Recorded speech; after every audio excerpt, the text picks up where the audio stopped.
কদিন ধইরা যা গরম দিছে বন্ধুরা, ঘরের মধ্যে থাকনেরই উপায় নাই। ঘরের মধ্যে মনে হয় আগুনের গুলা, দম বন্ধ হয়ে আসে।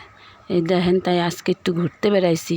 এখন বিল আছে আমগো বাড়ি থেকে একটু দূরে, সেই বিলের পাশে একটু যাই, একটু ঘুরে আসি। এই দেখেন, একটু গ্রাম সাইড এটা। দেখেন রাস্তার দুই ধার দিয়ে কত গাছ। একটু গাছপালা থাকলে এখন গরমের দিনে খুব ভালোই হয়। গাছপালা থাকলে একটু ছাওয়াও পাওয়া যায়, একটু হাওয়াও পাওয়া যায়। এই দেখেন বিলের ধারে আমরা আয়াই পড়ছি। দেখেন বিলের ধার দিয়ে আমরা টোটো করে যাইতাছি। একটু নামবো ঠিকই, কিন্তু ঠিক জায়গা পাইতাছি না। এই দেখেন এখান দিয়ে দাদারা ভাইয়েরা সব বইসা বইসা হাওয়া খাইতেছে।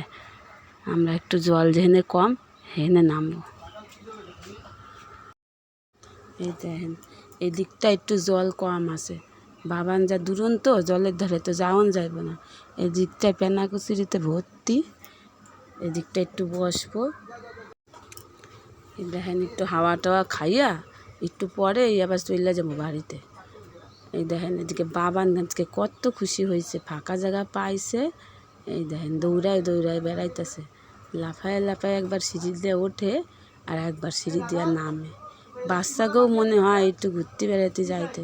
তা আমাদের তো কামের ফাঁকে আমরা সবসময় নিয়ে যেতে পারি না, কাম করতে করতেই আমাদের দিন শেষ হয়ে যায়। এই দেখেন আজকে একটু সময় পাইছি, আজকে নিয়ে আইছি।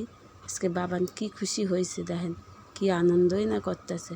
বাচ্চাকেও একটু ঘুরন বেড়ানোর দরকার আছে। এরা একটু ঘুরতে বেড়াতে পারলে এদের মনটাও ভালো থাকে, শরীরটাও ভালো থাকে।